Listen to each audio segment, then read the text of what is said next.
Continuamos con Síntesis el día de hoy, dándole los buenos días a Michel Jacín y a nuestro amigo, ya le iba a decir Fidel Pichardo, Dios mío, el cariño que le tenemos. Leo Sierra, excúsame. Ese señor está de vacaciones. Lo raro es él es al revés, pasa más tiempo de vacaciones y tiene un mes al año de trabajo. Así es, así es. Fidel está de vacaciones, bueno, que disfrute sus vacaciones, su estadía, donde quiera que esté.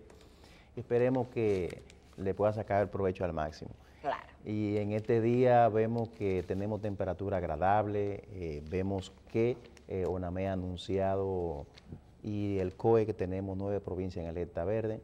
Supuestamente hay una temporada, ¿verdad? Un mal tiempo y con amenaza de un fenómeno ahí que se puede convertir en un ciclón. Ojalá eso se aleje de República Dominicana porque ahora ya lo que estamos es en Navidad. Ya las Navidades están ahí, Michelle. Ya está sonando Cima sabor navideño. Hace rato y la gente ya va cambiando su actitud. Lo que no ha cambiado la actitud es el tránsito, señores. Peor, se va a poner peor. Qué cosa, Pero se va a poner peor. Sí. Tenemos varios temas para el día de hoy y es que queremos felicitar desde aquí, no tengo el honor de conocerlo personalmente, pero lo que hemos visto de él es del alcalde de Santiago, que está tomando decisiones trascendentales para esa comunidad, para el pueblo de Santiago, y vemos que ya la decisión que él tomó en el año 2016, en agosto de 2016, de desarrabalizar lo que es la ciudad de Santiago en el aspecto de la visión de este pueblo, ya comenzó a ver sus frutos. Tiene una visual que no empaña a las construcciones que hay, que uno puede decir, ¿qué pueblo más bonito? Ya no vemos esos grandes letreros colocados en esta ciudad, de manera que felicidades para la alcaldía de Santiago por ese trabajo que está haciendo y ojalá muchos otros lo puedan imitar.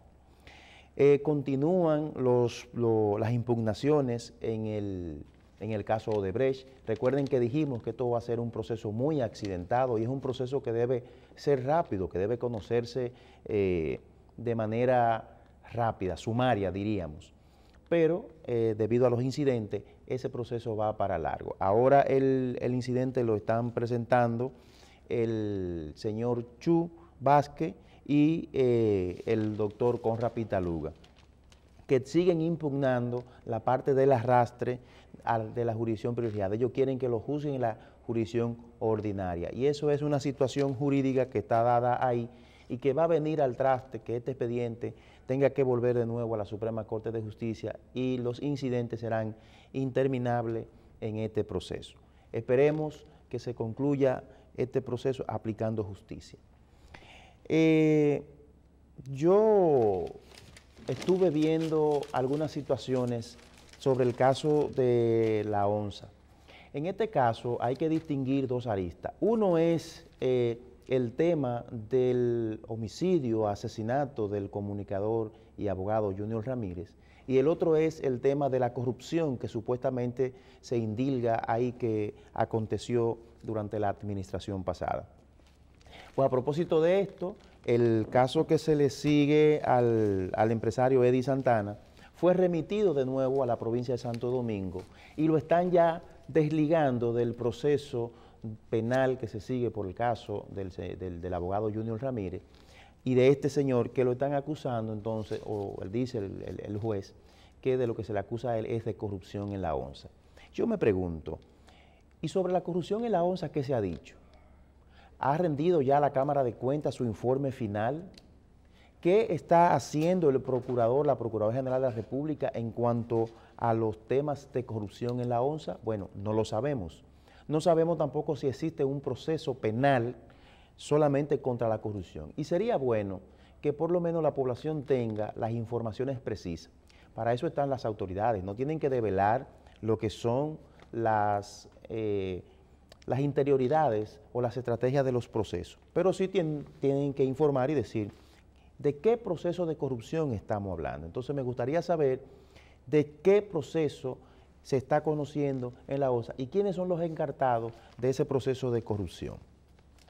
Otro tema que llama poderosamente la atención en el ámbito de justicia es, señores, lo que el pueblo estaba esperando en el caso de Emily Peguero. La sociedad dominicana se formó una idea y estableció que esos dos presos, esos dos procesados, estas dos personas que están sometidas, eran los delincuentes mayores de República Dominicana. Sin embargo, este tribunal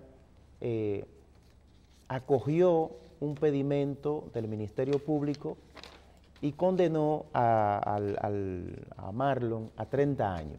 Yo creo que sí, que estuvo bien sancionado.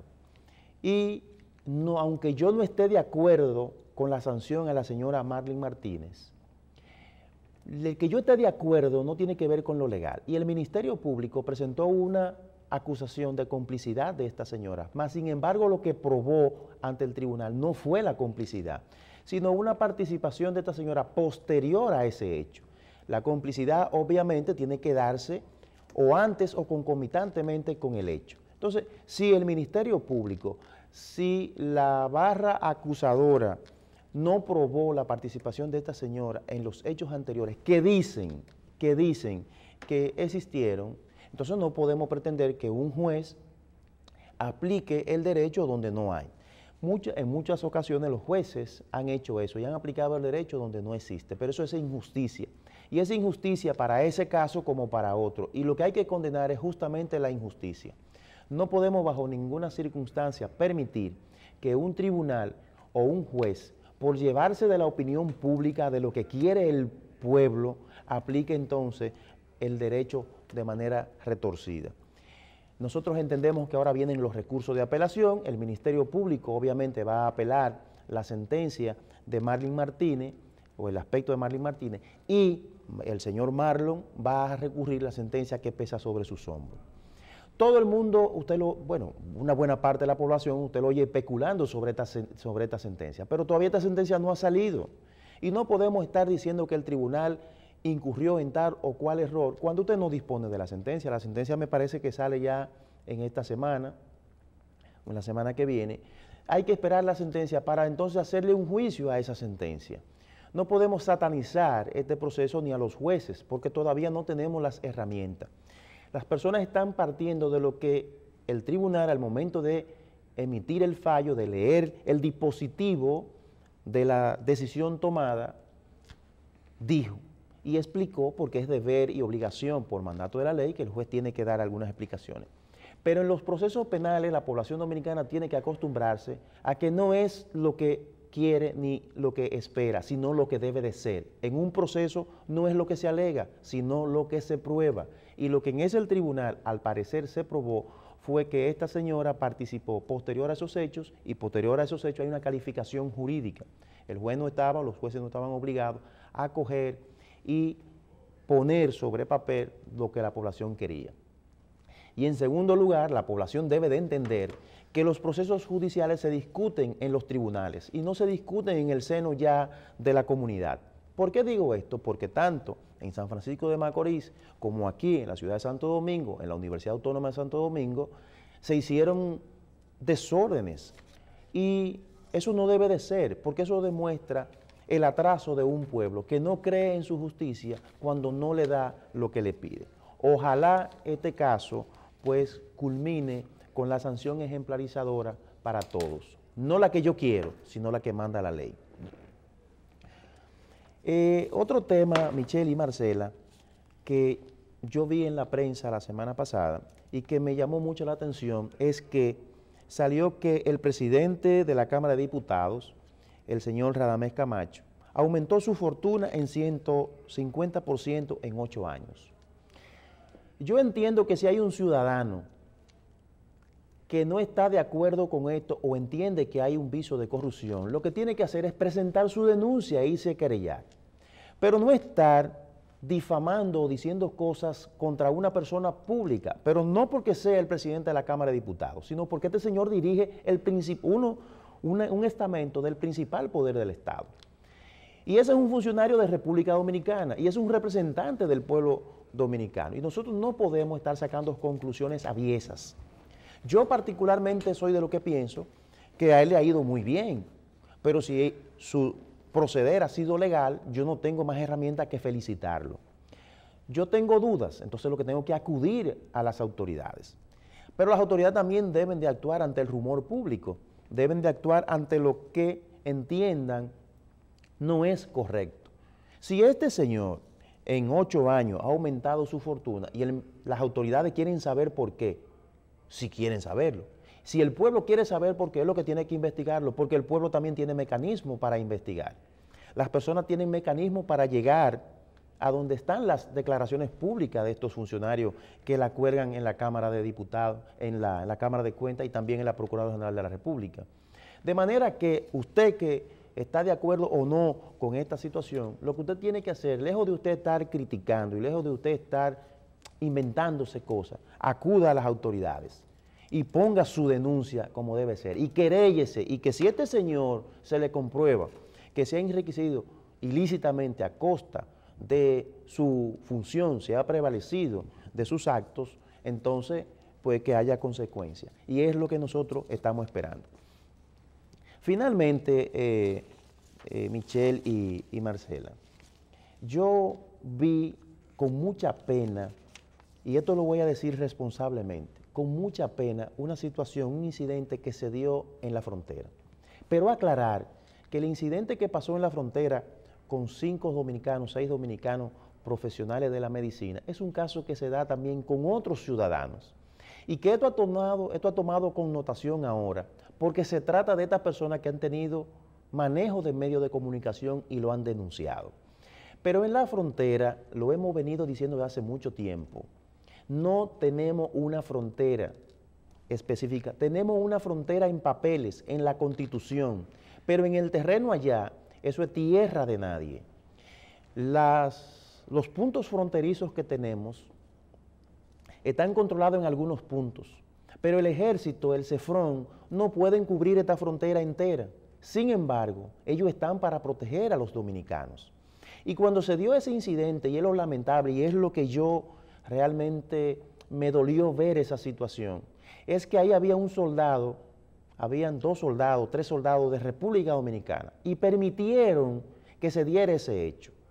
No estoy diciendo que ellos agredieran a aquella turba que estaba ahí, porque los guardias que están dispuestos en la frontera conocen todo eso y se conocen todo de ambos lados. Lo penoso es que las autoridades, sabiendo que existían esos problemas en la frontera, no advirtieran a los dominicanos que estaban ahí, porque en la frontera están los servicios de seguridad. Y yo entiendo que el CEFRON no cumplió con su rol. El CEFRON debió de advertir a los dominicanos que estaban transitando por esa vía en esas motocicletas de que esa situación y que no podían transitar porque se exponían a ese riesgo. Esos soldados que estaban viendo esa acción debieron de reportarlo. Y yo creo que en este caso debe haber un régimen de consecuencias, porque si no, de lo contrario, van a seguir esas situaciones. Haití no va a responder porque institucionalmente no tiene los medios para hacerlo, o por lo menos eso cree uno. No es verdad que ellos van a hacer ninguna investigación, no van a apresar a ninguna de esas personas que detuvieron ilegalmente a esos dominicanos que estaban ahí. Y el gobierno dominicano, a través de la Cancillería, debe hacer una protesta enérgica frente al gobierno de Haití. Debe de protestar, porque si bien es cierto, esta frontera está abierta, por lo menos nosotros en papeles tenemos definido dónde es Haití y dónde es República Dominicana. Y a los haitianos que están del lado dominicano, las autoridades deben de sacarlo, porque los haitianos están rodando, y recuérdese que ya tuvimos un conflicto y que parte de Pedro Santana en Hincha tuvo que cedérsele a los haitianos, porque precisamente comenzaron a hacer esta tarea. Y nosotros no queremos bajo ninguna circunstancia que dominicanos vuelvan a ser víctimas de esto. Entonces, yo creo que el presidente de la República debe poner en práctica el régimen de consecuencias que nosotros decimos y debe destituir al director del CEFRON. Porque este director, este señor, el general, el coronel, el director que esté al frente de esto, no cumplió con su rol de proteger a los dominicanos que estaban transitando por ahí. Y si eso es una costumbre, deben entonces de decírselo a los dominicanos: miren, en la frontera no se puede transitar, porque existe una situación anómala y allí usted puede ser objeto de cualquier atentado contra su vida y sus pertenencias. Y así el dominicano se abstiene de transitar por su país o por una parte de su país. Pero no solamente debe destituir al director del CEFRON, debe destituir a los comandantes de las brigadas que pertenecen a los puntos fronterizos. Porque esas personas parece ser que no tienen, las personas que investigan y que deben rendir la labor de observación de los departamentos de investigación del país. Entonces, ¿dónde está la soberanía del país? Está en 2 guardias que no tienen comunicación y han puesto al presidente de la República a hacer un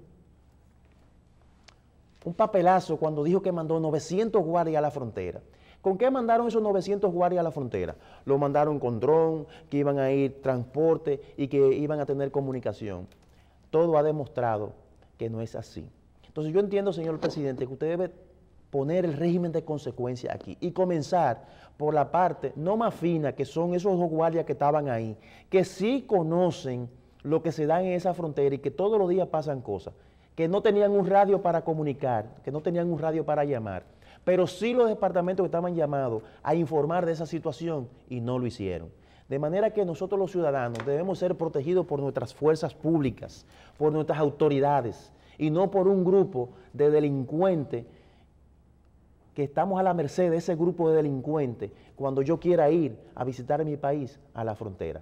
República Dominicana es aquí en Santo Domingo, pero también es en Pedernales, es en Pedro Santana, es en Bánica. Y allí yo puedo ir a poner una bandera para sentirme que estoy en República Dominicana. Y si eso sigue, entonces yo estaré no en República Dominicana, sino en tierra de nadie.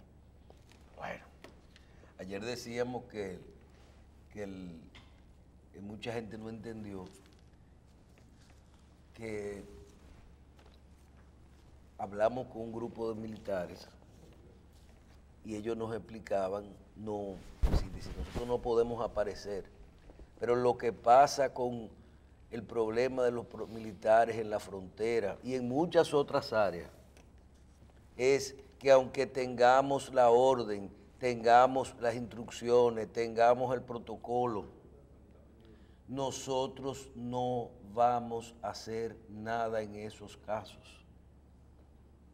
Sencillamente no lo vamos a hacer porque nosotros no vamos, inmediatamente tú haces lo que tienes que hacer, lo que manda la ley, y tú tienes que usar la fuerza, lo que manda el protocolo, defender a los dominicanos, y tú coges, le entra a tiro a 10 gente que andan con colines, punzones y hacha. Entonces tú coges y usas el M16 y entonces esos hombres los van a destituir, pero los van a mandar a la justicia ordinaria y esos hombres los van a perder todo su trabajo, sus derechos, su salud, entonces esa gente decidió, se siente desprotegida. Puse el ejemplo ayer de Donald Trump cuando habló de que se iban a considerar a los ¿cómo fue, Marcela? Los mexicanos las piedras se iban a hacer balas. Iban a ser son balas. Iguales a balas. O cuando hablamos el otro día de la policía canadiense que tiene autorización de tirar.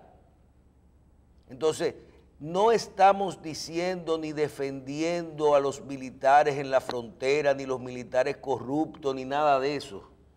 No lo estamos haciendo. Sabemos que hay muchísimo problema en la frontera y que esa gente están haciendo lo que quieran. Ahora, imagínate que nosotros lo estemos haciendo bien. Te están diciendo un grupo de militares y te están diciendo una cosa que tiene sentido. Y es, aunque lo estuviéramos haciendo bien y aunque fuéramos honestos y estuviéramos defendiendo todo esto, nosotros no nos podemos defender y no los podemos defender ni lo vamos a defender. Porque tú no vas a defender a una gente para caer preso. Miguel, pero óyeme, es que el relajito de los celularcitos y de las redes sociales tiene a la gente loco. Además, yo no sé qué pasó. Tú conoces un poquito más del tema de los militares. Tú sabes que todavía existe el Consejo de Guerra, ¿verdad? Sí. Pero cuando ya se determina que hay indicios, te mandan para la justicia ordinaria.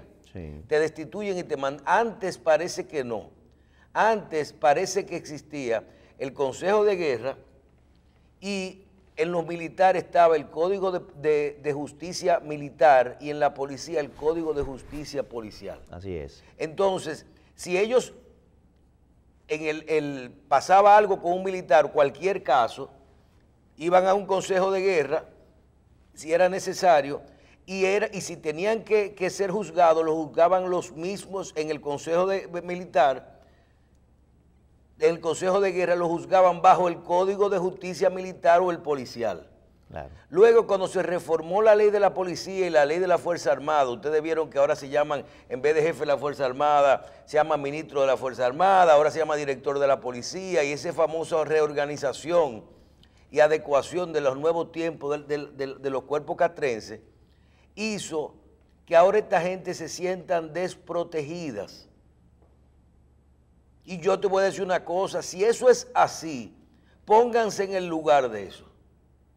Tú sabes la tranquilidad que uno se crió escuchando, por ejemplo, la defensa propia.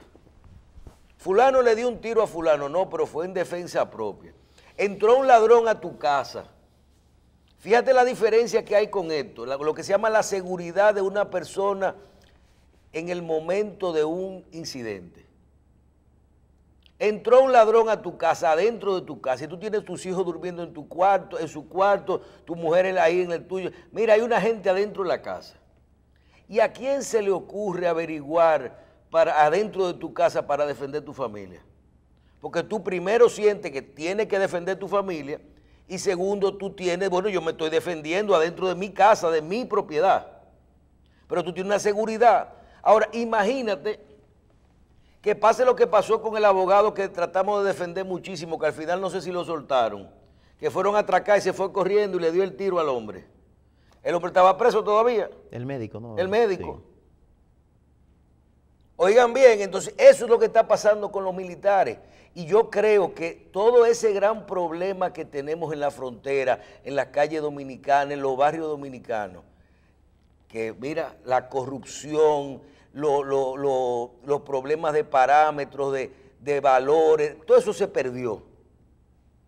Todo eso se perdió. De recursos, que mejora o empeora, amén.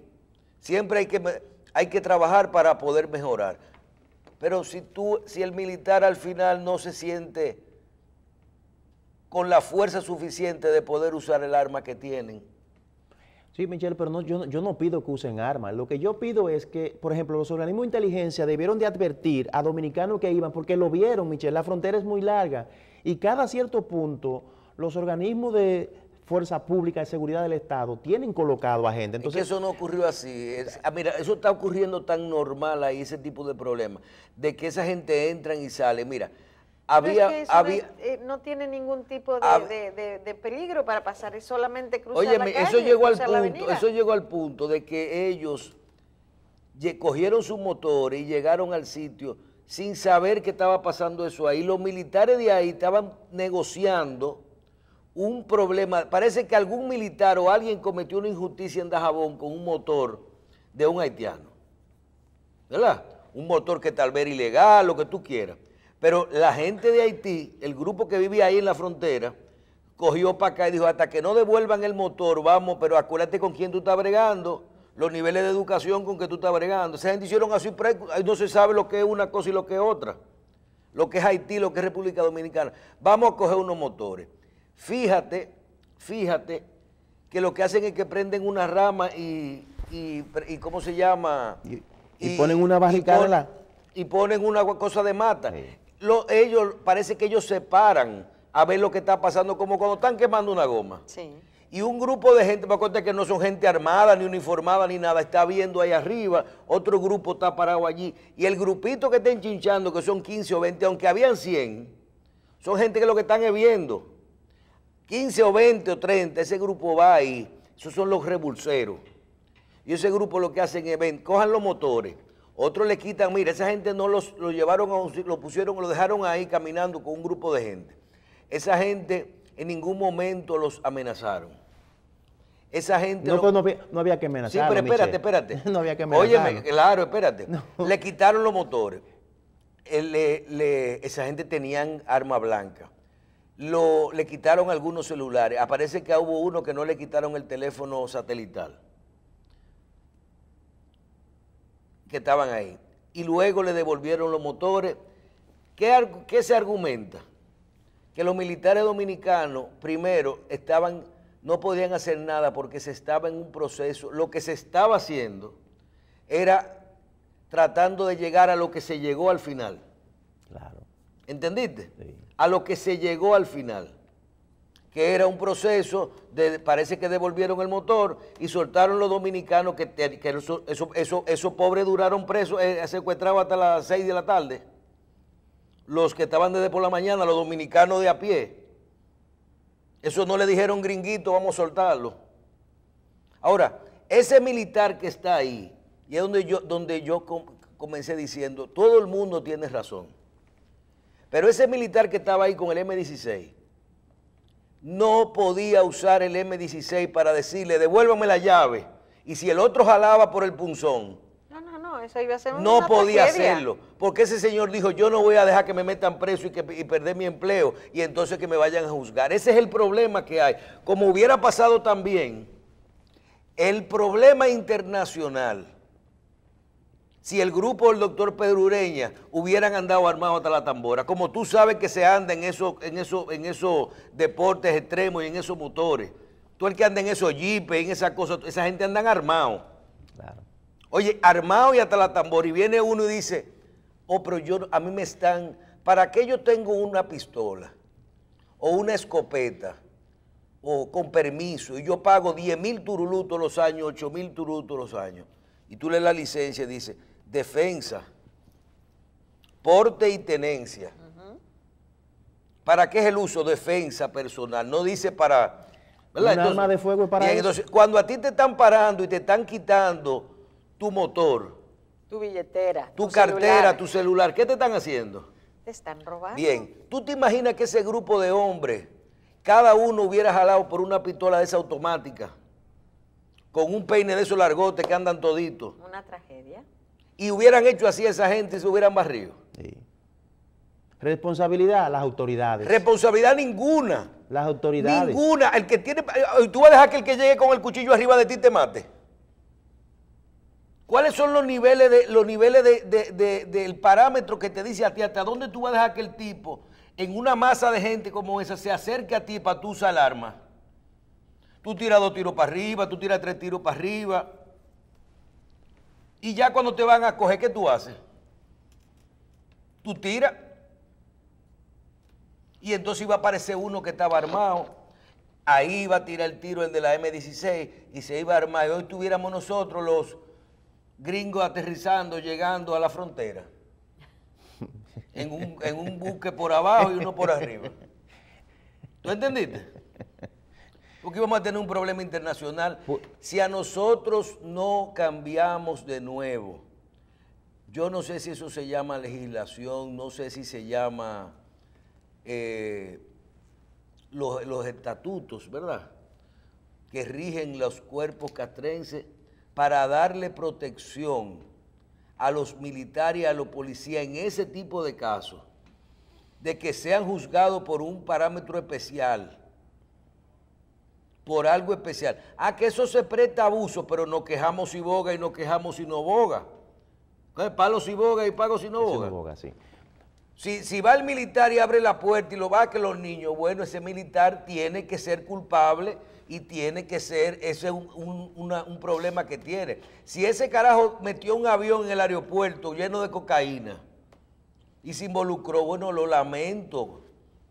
Ahora, si fue en el ejercicio de su trabajo y eso se determina, esas personas no pueden perder su trabajo y no pueden ir a la justicia criminal ordinaria. No, pero lo que pasa, Michelle, es que existen todavía las jurisdicciones militares y policiales, pero supeditadas exclusivamente al orden disciplinario, a las faltas disciplinarias. Cuando hay involucrado un civil, un tercero, entonces eso pasa a la justicia ordinaria por mandato del Código Procesal Penal. No queremos... Entonces, que busquemos un parámetro cuando se cambió el código y que lo arreglen. ¿Por qué un policía en los Estados Unidos, cuando comete un abuso racial que le da y se prueba, va preso? Pero cuando un policía defendiendo un disturbio saca la pistola y le entra a tiro a un carajo que está tirando en una escuela, no le pasa nada. Son circunstancias y legislaciones distintas. Pero la legislación también no tiene... eso determina el tipo de respuesta que va a tener la persona que está armada. Evidentemente, entonces, pero vuelvo y te reitero, todavía existen esas jurisdicciones, pero supeditadas más al orden disciplinario. Pero la cuestión no se trata solamente de eso, porque viéndolo y planteándolo en el escenario que acaba de exponer, nosotros tenemos que decir que ese guardia que está ahí es un héroe. Un héroe que permitió que a 6 dominicanos lo arrodillaran, le quitaran sus pertenencias, 15 o 20 personas armados, delincuentes, con armas y cuchillos. Evidentemente que tenían que someterse al mandato de eso. Y evidentemente que... y si esa gente no lo devolvía, tenían que tirar. No. Claro, no, ¿cómo lo van a hacer? No, ¿Cómo 2 guardias van a apresar a 100? No, lo que a 20. lo que las autoridades debieron de permitir, lo que las autoridades debieron de haber hecho fue que ese hecho no se diera. Y tenían que tener comunicación para decir, no se diera, vamos Michelle, a cerrar acá, aquí hay un porque hay momento, un problema. Exacto, no permitamos que se acerque gente. Entonces, a eso es que yo estoy diciendo, porque las autoridades no están nada más para ofender, están también para prevenir y están para defendernos, evidentemente. Entonces, yo lo que me quejo es que las autoridades permitieron que dominicanos que no son de esa zona, porque ahí habían dominicanos grabando y hablando, Michelle. Sí. Es como tú dices, no era un problema que existía per se de enfrentamiento, era un grupo de delincuentes que estaban protestando por una situación X o que querían hacer. Una fuerza. Además, esos militares son de ahí. Esa gente que estaban protestando son los vecinos de ellos. Sí, Michelle, pero... Por eso es que los militares tampoco pueden ser los militares de los mismos sitios de ahí. Tú no sabes que lo debieran cambiar cada 3 meses. Pero a lo que yo me refiero no es que esos guardias tenían que abrir fuego contra esa persona, porque quizás no había motivo. Ahora, el guardia que ve un dominicano en problema debió de por lo menos notificar, y eso, llegar a ir un contingente... Eso se notificó. Tú no y entonces las autoridades permitieron que a dominicanos... Tú no viste, esa es la barra basada que estoy diciendo de no hacer nada. Tú no viste que cuando el doctor Ureña hizo el cuento, dijo que cuando llegó al destacamento más para adelante no sabían nada, y cuando llegó al otro dijo, y ya lo soltaron. Entonces ellos sabían. Entonces ahora, esa es mi queja. En ese momento que estaba toda esa gente, vienen 2 helicópteros así y empiezan a bajar ahí cerca, seguro que salen corriendo. En Finlandia que estábamos. Yo me quejo de eso. ¿Un helicóptero entonces? Michelle, yo me quejo ¿No hay muchísimos helicópteros? Un dron, ¿dónde están los drones? Bueno, yo me quejo de eso. Y es que sencillamente las autoridades dominicanas no están protegiendo la frontera, Michelle, están protegiendo puntos de frontera. Yo creo que ellos estaban con un problema de... Son ahí hay un casi. problema de inercia. Esa gente le han metido un cuco tan grande con que los derechos humanos, con que las violaciones, con los organismos internacionales, tan grande que hasta los haitianos lo tienen, que lo soltaron cuando le dijeron que eran gringos. O sea, ese cuco que hay con el problema del problema internacional, los derechos humanos, la migración, que hay que tener cuidado. Tú te encuentras un haitiano cruzando la frontera ilegal, tú lo que tienes que abrir una rosa. Mira, bienvenido. Sí. Como hacen las autoridades de Estados Unidos cuando cruzan por la frontera. Sobre todo. Le dan té, le dan chocolate, le dan agua. Al que se porta bien, al que no se porta bien, le dan para abajo. Y nosotros entonces no tenemos ninguna frontera, nada. Y lo que tenemos que hacer los dominicanos que viven en esa zona es hacer cuando lo que pasó en 1606, cuando Osorio, las devastaciones de Osorio, que la gente abandonaron todos esos pueblos, y vamos a dejar entonces esa zona a Haití. Y vamos a ir reculando y vamos a ir trayendo el país al Distrito Nacional y a las principales provincias, porque tenemos autoridades que no defienden nuestra frontera. Pero Trujillo lo resolvió. Porque tenemos autoridades que tienen miedo. Trujillo no lo resolvió. Bueno, eso es lo que dicen, pero aquí lo que tenemos que comenzar a poner regla en casa, y si tenemos miedo para poner nuestra propia regla en nuestra casa, entonces cerremos esto y unifiquemos definitivamente la isla. Bueno. Y unifiquemos definitivamente la isla, porque si tenemos miedo, pero bien. hay que destacar, y quiero que esto no se quede, porque eso va a depender mucho, y no solo en el problema del caso haitiano. Tienen que resolver el problema que le está... Miren, eso va desde los AME hasta los funcionarios allá, los militares allá en Haití. quítenle entonces los revólveres y la pistola a los AME. O déselo de mito. O hagan como los guachimanes ahora, lo que tú vas a la compañía de guardianes, y hay algunas que lo que le ponen es un cartucho y de goma.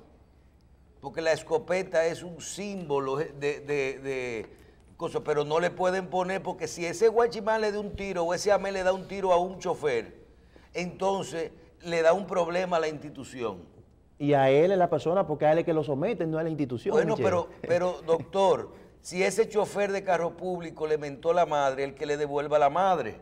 Pero si ese chofer de carro público le sale con un punzón o un batazo, o le va a dar un batazo, el AME le va a dar un tiro, no le puede devolver una flor. Y estoy de acuerdo. Porque a él le dieron un arma para eso. Y estoy de acuerdo que se lo dé.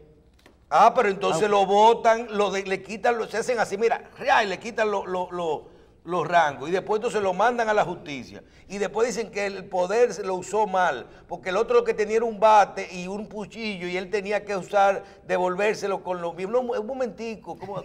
La legítima defensa debe ser proporcional a los medios empleados. Bueno, entonces vamos a darle el kit del AME. Un bate para cuando es combate. Una macana para cuando es con macana, un punzón para cuando es con punzón. ¿Y la boca? Un librito de mala palabra para cuando le conteste a la doña, ¿te acuerdas la del mamacosa? ¿Te acuerdas la doña que le dijo de todo a la MED, sí. Entonces, así no puede ser. ¿Cuándo es que se deben usar las armas? Y hay un momento en el que se rompe la proporción. Eso ya hay un día que ha ido tirando en Siria con escopeta y ametralladores, y llega un portaaviones que se para afuera y hace así. Sí. Y hay la proporción, y un día tiran la bomba atómica, y un día tiran la nuclear, y un día tiran un misil, y un día hacen un bombardeo en avión. Bueno. Entonces, esa es la proporcionalidad de cómo se combaten las cosas. Sí, debe ser así. Oh, pero ven acá. Vamos a mover los tucanos ahí. ¿Ves? En vez del helicóptero podía ir un tucano. No hay que tener nada. Tú lo que tienes que hacer es poner una cosa ahí. Tú el que cruce por todos los puntos que no estén controlados, tirarle. Pero que eso es abierto, eso no tiene ningún tipo de Aquí hicimos una propuesta con los famosos 300 kilómetros de frontera, cuando los 900 hombres, sí, que pongan un hombre cada kilómetro con un rifle de mira telescópica. Y cada de esos rifles duran medio kilómetro, ¿verdad? Entonces mira medio para acá y medio para allá. Y cada vez que vea uno cruzando, y se lo ponen 3 turnos, no son 900, sí, 3 turnos. Cada vez que uno tire, usted no tiene nada que ver. Me recordó el militar que una vez nos ayudó a nosotros. Nosotros teníamos una imprenta. Una imprenta, te estoy hablando de los años de abril del 84. ¿Tú te acuerdas los disturbios con Salvador Blanco? Sí, estaba pequeño, pero sí, sí. Abril del 84. Yo era un niño. Yo estaba, sí, óyeme, y nosotros teníamos una imprenta y tirábamos un periódico que se llamaba Caña Brava. Ese periódico llegaban los furgones de papel en rollos para entrarlo en la rotativa. Vinieron los disturbios y toda la imprenta estaba cercada a 20 líneas de blog por todo alrededor. Oye bien, 20 líneas de blog. Vinieron disturbios. Y nosotros buscamos ayuda con unos militares. No nos podía dar la policía ayuda.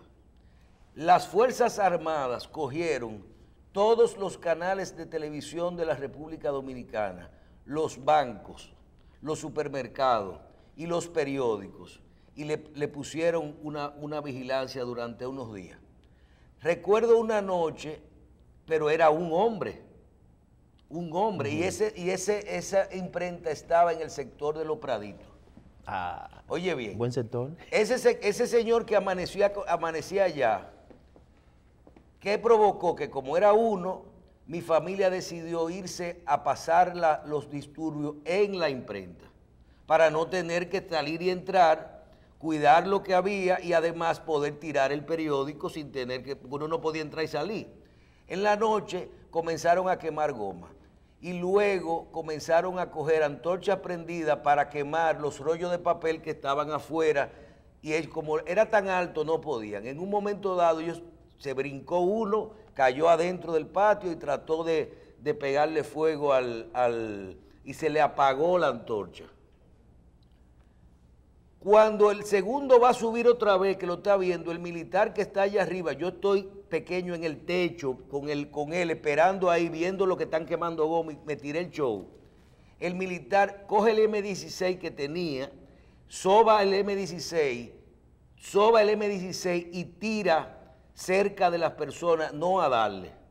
Y la persona, el que se estaba volando, se devolvió, se desinteresaron y se fueron. Dejaron la goma, muy bien. Ese señor me dijo a mí, que era muy joven en el momento, me acuerdo cómo se llamaba Marte, apellido Marte, me dijo, el problema es que usted no sabe que si ese señor, cuando esté ahí arriba con eso ahí, porque si él le pega fuego a ese papel, nos vamos a morir todos.